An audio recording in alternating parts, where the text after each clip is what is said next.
Everyone is watching the skies over the Middle East. We track the missile launches, the diplomatic statements, and the hourly military updates.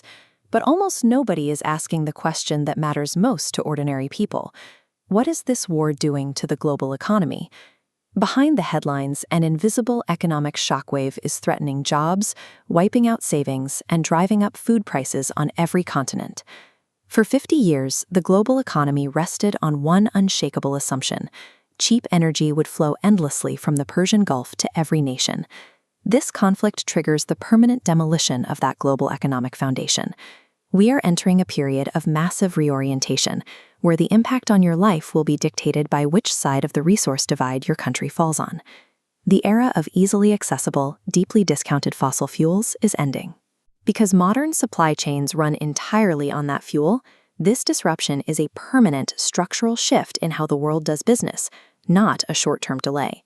This scale is the energy dependency stress test. A nation's survival depends on where they sit on this spectrum of imported energy reliance. Applying this framework globally, we plot immediate casualties in Southeast Asia and Africa, expose vulnerabilities in China, and trace risks to America. No border is thick enough to keep this disruption out. Every country will be impacted, and the only variable is whether a local economy has the internal resources to adapt or is mathematically positioned to fail. The stress test is already claiming its first victims in Southeast Asia.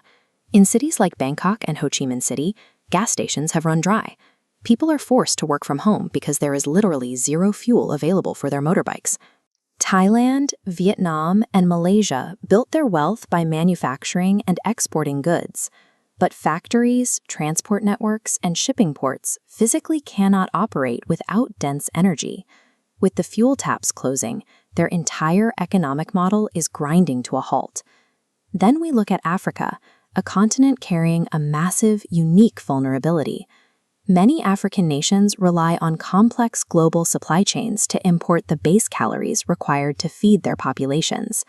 When those supply chains fracture, the cost of diesel skyrockets, making it prohibitively expensive to transport grain from ports to inland cities. At the same time, fertilizer becomes unaffordable. For nations with zero economic cushion, a logistical breakdown can rapidly escalate into systemic famine. While the geopolitical coverage focuses on military targets in the Gulf, the highest human and economic toll is arriving first in regions that are fully tethered to those disrupted trade routes.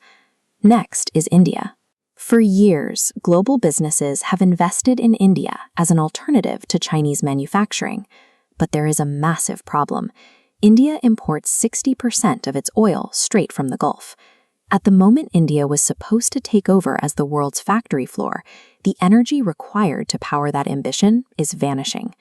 China faces a similar exposure. The economic miracle that lifted hundreds of millions out of poverty over the last 4 decades was based on a simple model: import cheap energy and export cheap manufacturing goods. Today, China still imports 40% of its total energy needs from the very region currently in conflict. Beijing tried to transition to a consumer-driven economy, encouraging its citizens to buy domestic goods. But Chinese households are pessimistic about their economic future, choosing to hoard their cash at massive savings rates instead. The transition has stalled. To find a new growth engine, China pivoted its entire economic strategy toward becoming a superpower in artificial intelligence and next-generation tech. This chart illustrates exactly why that pivot is flawed. Training AI models and running the data centers required to process them demands an exponential increase in power generation. They are betting their future on a technology that requires massive volumes of cheap energy, the exact resource they are losing access to. Despite their sprawling cities and expanding militaries, these Asian manufacturing giants lack the internal resources to survive a permanent energy crunch. They built their empires on imported fuel, exposing them as highly vulnerable in the new global order. You might expect the nations caught in the direct line of fire to suffer the worst economic damage. But counterintuitively, the countries that stand to lose the most from this conflict are the wealthy oil-producing states of the Gulf themselves, nations like Saudi Arabia, the United Arab Emirates, and the state of Qatar. To understand why, you must recognize what these hubs are geographically. They are waterless deserts with almost no capacity to sustain millions of people. Their gleaming cities were conjured out of the sand, using petrodollars and an ironclad illusion of absolute safety. That safety is a fragile mirage. All it takes is a handful of drone strikes on a luxury hotel or a missile hitting an oil facility to prove that these financial centers are in the crosshairs of an active conflict. The international elites who park their billions in Gulf real estate demand stability above all else. Once they realize the physical vulnerability of the region, capital flight begins. They pull their money out, relocate their families, and they do not come back. You cannot rebuild trust once a wealthy investor realizes their safe haven is vulnerable. A financial empire built on an illusion of invincibility evaporates the moment that illusion is pierced.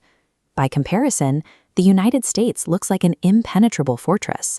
Geographically, America possesses almost everything an economy needs: agricultural land, fresh water, timber, minerals, and massive domestic oil reserves.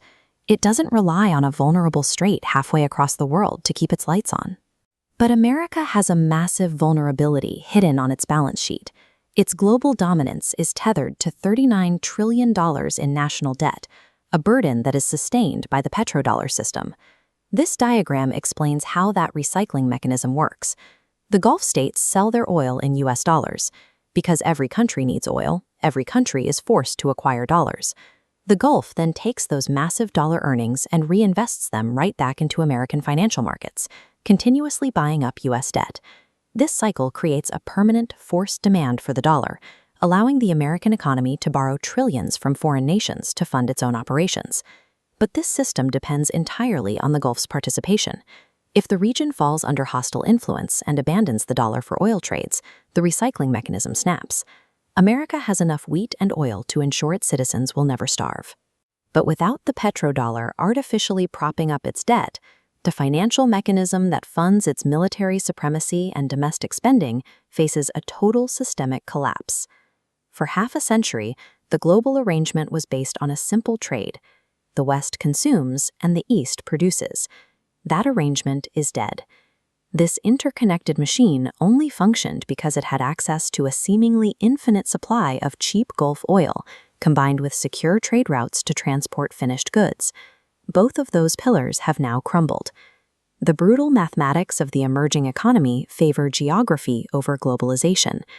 Nations that control their own domestic energy, agriculture, and raw materials will stabilize and thrive. Nations that built their identities around importing those base resources face a painful generational decline. We are not waiting for this shift to occur. The supply chains are fracturing, the fuel reserves are emptying, and the capital is fleeing. As the global machine fractures, the divide between resource-rich and import-dependent nations will only widen. You have to ask yourself, is your local economy and your personal financial strategy built on solid ground or on a fading mirage?